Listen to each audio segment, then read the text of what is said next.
Hello and welcome to my channel. My name's Jo, this is Joey Sewy, and today we have a very delayed favourites video. I should have made a favourites video in September and I just didn't get around to it, and I would have intended to make a favourites video in October and I just didn't get around to it. It's now the 1st of November, so this is basically my combined September and October favourites video. I've been doing these for about a year now and I do really enjoy making them, and I know you guys enjoy watching them, so I've been really sad to miss a couple, but if you follow my channel you will know that life has been really busy with non-snowing things, unfortunately. I said snowing then, it's not that cold. But I'm still here and we have a favourites video. So I am going to start straight in with my favourite YouTube video. The good news about there being mashed together September and October is that the choices are even better than normal because I'm picking from a longer time period. And I have got 3 YouTube videos for you. They are all from the same channel and they're all on the same subject. They're all short videos. The channel is BBC Click. Now this is a television programme that is normally broadcast on the BBC News channel in England. I know a lot of you aren't in England, and it's probably the best thing on the BBC News channel, I think. It's a technology programme all about new technology, science, and particularly things to do with the internet and gadgets and stuff like that. So it's quite relevant if you do like YouTube or if you're into that kind of thing. But these ones were actually about the fashion industry and sewing. They all come from the same episode of the programme. So if you're in the UK and you can access iPlayer, then you can watch the whole episode. But if you're international or if you just want to see bite-sized chunks, then they have cut it down. It's available on YouTube and there are 3 different videos. The first one is all about fabric dyeing and new technology that has been developed or is in development to use bacteria to dye fabrics. So the general theme of the programme was sustainability in fashion, which is something that I know I've talked about here and is quite a hot topic in the sewing community. And dyeing of fabrics is one of the most polluting and the most environmentally problematic things that goes on in any textile field, be it commercial clothes production or the fabric that we buy. So bacteria to dye clothes means that your waste products can either be recycled or can be treated so they're not environmentally harmful at all. So there's one little video about that. They're all just 3 or 4 minutes long. The second one, this was probably the one, I've got my phone to check what they were called. This one was probably the one that caught my interest the most because I am really keen to see when this starts happening in the sewing community. I feel like there must be someone somewhere doing research about this, and this that I'm talking about is using virtual reality to scan bodies so that you can try clothes on. So the London College of Fashion, which is probably the leading fashion design school in this country, has been doing research into 3D modelling of bodies and scanning, and how online retailers can use that to allow us to try on clothes on our own real bodies before we buy, so that you don't have to order things, get them shipped, try them on, hate them, send them back, because that's a waste of time, waste of money. From a retailer's point of view, it's losing sales because they want people to like what they buy rather than to send it back and have a bad experience. And I would love to know how this is going to translate into sewing. You could do it literally, so you could try on a sewing pattern. You could try on a garment made with a sewing pattern on your body. That would be so fascinating, and you'd know from the start approximately what size to cut out, how much ease was in the pattern. Wouldn't that be amazing?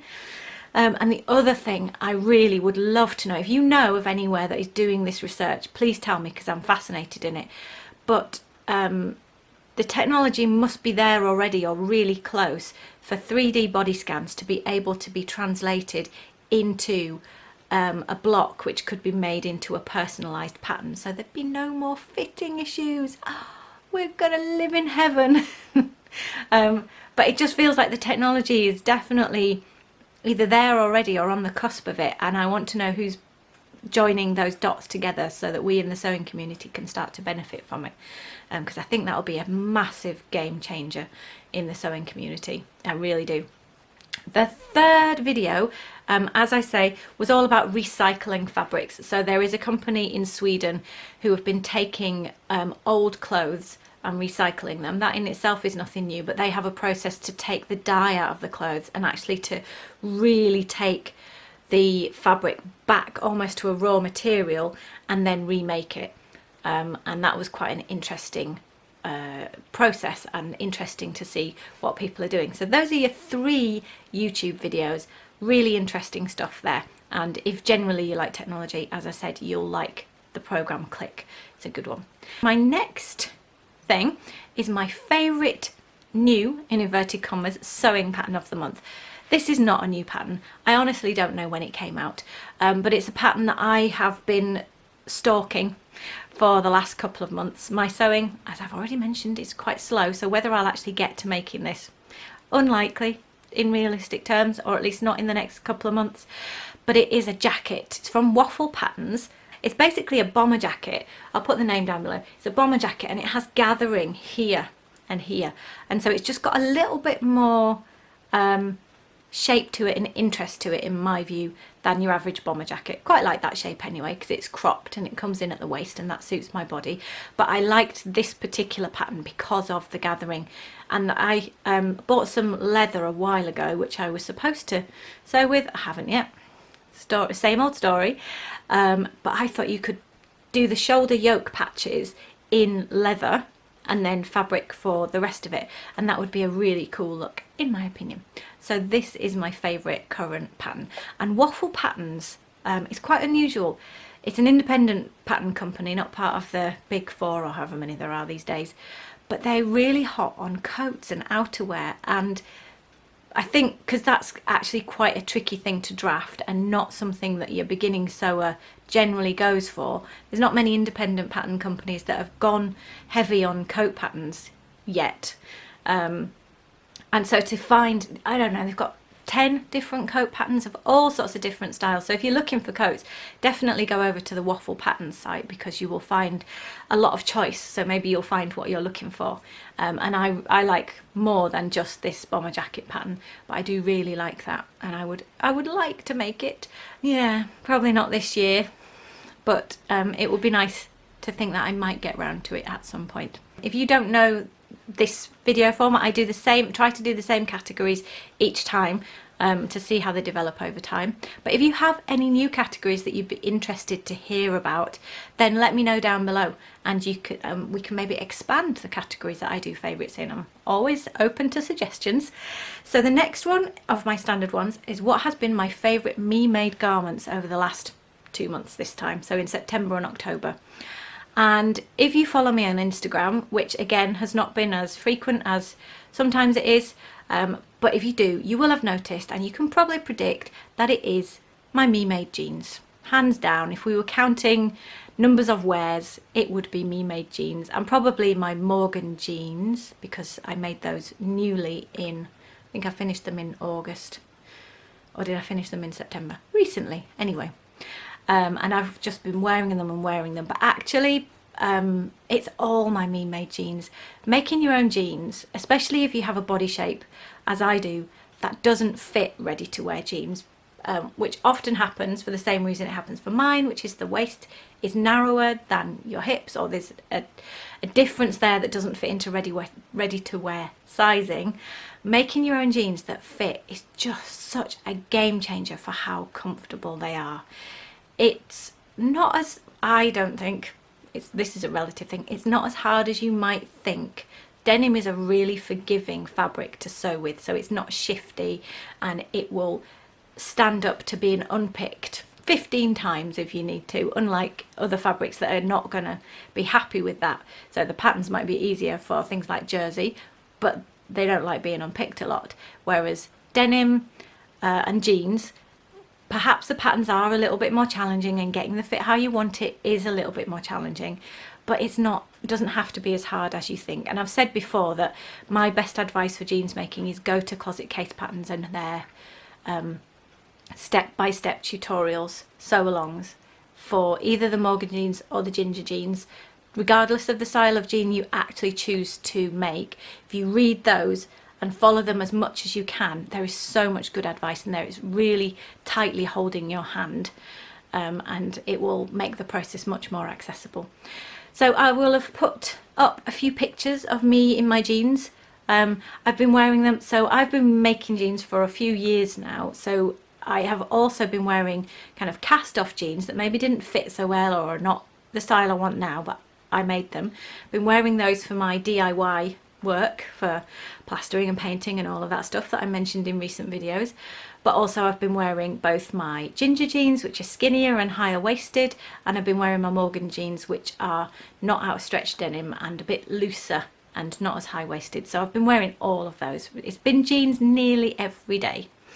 If I was going to pick one other pattern, it would be the Sally jumpsuit, which is what I'm wearing at the moment, and I've been layering it with a long sleeve t-shirt, which when I made my first Sally and shared it on the channel, I said, should I wear it with a long sleeve t-shirt or not? And it wasn't this actual garment, it was another version that I'd made. And the review, the opinion was mixed, but I think actually this black and white print with a white long sleeve t-shirt, I think this works. I'm happy with it anyway. So I recently, just a couple of days ago, got this out of my wardrobe and started wearing it like this, and I'm like, yes, this is a really good garment to wear at the moment. I'll give you a quick step back. So it's not new. This room is so messy.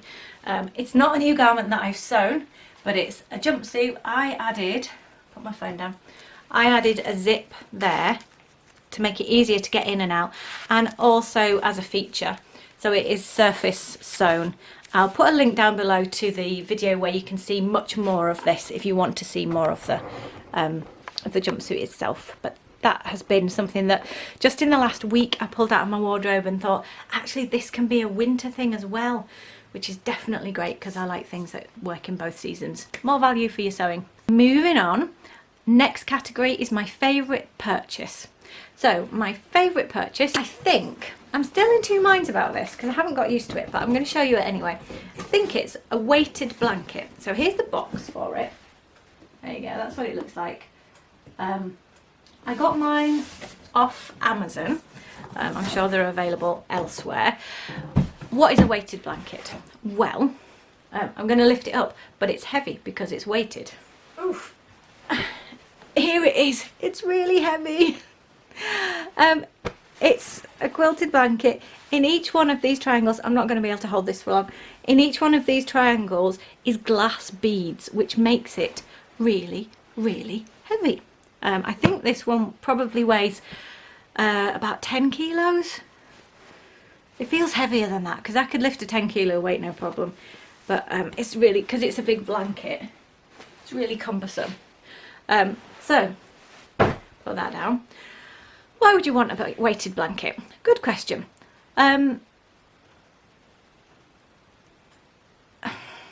Big pause.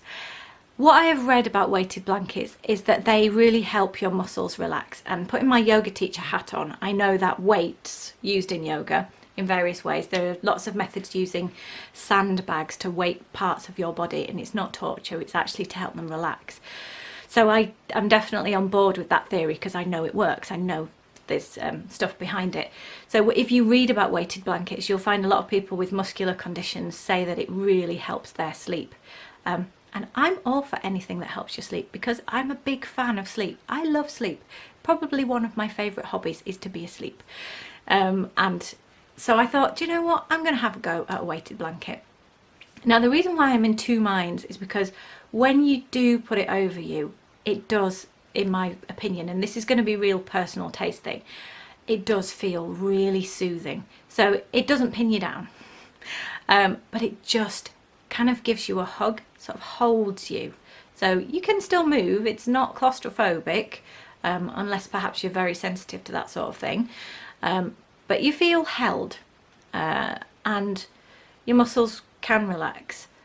I've tried sleeping under it all night, and because it's an unusual amount of weight, I found that unusual, and therefore it actually disturbed my sleep a little bit. And when I was doing that, it was actually back in September, and I found it too warm. So because it's a weighted blanket, it doesn't just achieve that through thickness, but of course it has to achieve it a little bit through thickness. It achieves it most through these glass beads that are in each quilted pocket.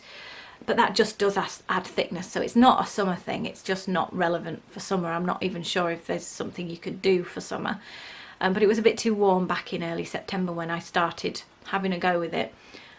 So I'm gonna, now it's turned a bit colder, I'm gonna have another try with it. It does have a really good practical application, which is it keeps the sheets on the bed. So if you have to sleep next to someone who's a big squirming ball of squirmingness, which my husband is, and the sheets go everywhere, if you put a weighted blanket on, sheets ain't going to move unless they really try. So it does have that advantage. So yeah, I was really interested that it was a thing, and I guess in the olden days we used to just put heavy woolen blankets on, and it mimics that a little bit. I just don't have a lot of heavy woolen blankets, and these days actually they're really expensive. So a weighted blanket is something that I bought for myself, and that I think I do really like the feeling of. I'm just kind of getting used to it, so I thought I'd share that with you. We've got 2 more categories. The next one is what is my favourite gadget. Now this is normally sewing related most of the time. It's got to be knitting related this time because I haven't been sewing very much. So I'm wearing my favourite scarf. I think I knitted this last year. Oh, the light's gone strange outside. But I'm making another one at the moment, and I thought I'd share with you my circular needles. I'm sure I have shared circular needles with you before, but I thought out of the things that I am currently doing, my circular needles are definitely the thing that I'm enjoying using the most. Oh, I'm partway through a row here. So I use circular knitting needles. Do we mind about that light? Okay, well, I'll adjust the light. It was that beautiful winter sunshine, but it's a bit too bonkers when it's in your video. So I knit with circular needles for everything, even when it's a flat pattern. So this scarf is a flat pattern. That's how far I've got. It's not at all the colour that it looks on the screen. It's a much darker pink. I have no idea if I can get it. It is a funny sort of iridescent shape. So that's the shape of the scarf, and if you're interested in the pattern, I think it's called Domek. It's a free pattern. I'll put a link in the description. But I just thought I'd show you that I use, these are Knit Pro needles, so they are interchangeable needles, which means that you can unscrew the needles and put whatever size on you want. So you buy the cable, which is this bit, and you buy the needle separately, and then you just change them each time you want a different size on your project. And there's no reason at all why you can't use a circular needle for a flat project. It's just the same thing. I started using them when I used to commute on a train a long time ago. It's before children. And long needles, I was worried I was basically going to stab the people next to me. So short needles help you to stay more compact. And I've just kept with it. I find it more comfortable. I used to be a needle tucker under my arm here, and I was worried about how tense it made me in my shoulder. So having shorter needles got me into a much more relaxed knitting style. So it's my Knit Pro circular needles. I have some metal ones, I have some wooden ones, because sometimes you want a slippy needle, metal, and sometimes your yarn is really slippy and you don't want any more slippiness, in which case a wooden one is best. So if you haven't tried circular needles and you think that they're only for projects that you knit in the round, then they're not. You can use them for flat ones as well. The other thing, when you're knitting with kids around, especially when they were smaller, and you might have to put your knitting down at a second's notice, or whatever it is that you might have that distracts you, circular needles are great because you just push them down the cable and nothing's going to fall off your needle. So you can just push it down and it's really secure, whereas with straight needles I used to find that basically things fall off. Also, I did a lot of knitting when I was breastfeeding. I perfected the technique, and you really do need shorter needles because otherwise you're possibly going to gouge your baby with a knitting needle, and I don't think that's generally thought of as a good idea. So I used the circular needles for that. Final category today, and then I need your help with one. My final category is my favourite podcast, audiobook, radio programme, book I've read, that kind of thing. Either audio or reading. And this month it is a radio programme which will be available as a podcast, so available internationally, but it is a Radio 4 programme in this country. So the podcast / programme name is The Life Scientific. And the particular episode is one with a scientist called Richard Wiseman, and he's a scientist who has studied luck. So the general premise of the programme is that it is basically an interview with a scientist who is a specialist in usually quite a niche field, all sorts of science, chemistry, physics, biology, psychology. This is psychology. And it's about their career trajectory, a little bit about their biography, personal life, but mostly about their career trajectory. Basically, how did you become a world expert on tapeworms, etc. And actually, even when it is about a world expert on tapeworms, it can be really fascinating about how people's careers weave and wend, and lucky breaks and serendipitous moments. And I find that quite interesting and quite inspiring, because I've certainly had a career that has gone all sorts of places, and I feel like these days I'm starting to find how to converge my various interests, like you lot, and sewing and counselling and interior design and stuff like that. I'm starting to find a way to feel coherent in all my interests. That's a slight digression, but I am. So what is interesting about Richard Wiseman's work on luck, and actually some work on the paranormal and ghosts and things, but I was particularly interested in the work on luck, because essentially what his science has found is that there is no such thing as good luck and bad luck. It's all about your attitude, about how you see the world. And I thought that was a really powerful message, but also really interesting if we want to relate it to sewing and creative practice, because one of the key things is they've done experiments and they found that people who kind of say, oh God, I'm so unlucky all the time, they'll do a questionnaire and categorize people as they're particularly unlucky, and these people over here are particularly lucky, self-defined or defined by a questionnaire, and then they'll give them a task to do, and the unlucky ones basically just miss opportunities, or if something goes slightly wrong, they will define that as, oh God, it's my bad luck again, and become much more deflated much more easily. Whereas the people who consider themselves lucky might not even notice the slight bumps in the road, or if they do notice them, they might even flip them around and go, oh God, it was lucky that I went wrong with that seam, because now I can undo it and I can do it better. It's lucky that I noticed that I'd gone wrong with that seam. It's lucky that the buttonhole didn't go right, because actually I would like it slightly differently, or because I need to practice that buttonhole. Or they wouldn't define it as a problem, it's just something that they need to fix. So I just found it a really inspiring listen, very interesting, and can help you shift your perspective on how to look at the world and your life. So that's the end of my categories. There's one, if you're a very eagle-eyed watcher, that you may have noticed I haven't covered this time, and that is my favourite Instagram hashtag or post. I just haven't been looking at Instagram, so I would like your help. Maybe not Instagram, if you're not an Instagram person, your favourite thing that you saw on the internet, or just tell me your favourite thing. I love to hear from you. So you can keep it specific and help me fill the gap that I haven't talked about this month, which is favourite Instagram post or hashtag. And share that down in the comments below, or just tell me your favourite thing from this month. Is it a favourite thing you did? Is it a favourite thing you bought? Favourite tip you heard? Share anything, I don't mind. I'm always interested to hear, and I'm really glad that you're watching. So that's it from me for today. I'll be back really soon with another sewing related video, even though I might not have done any sewing. And I'll see you soon. Bye.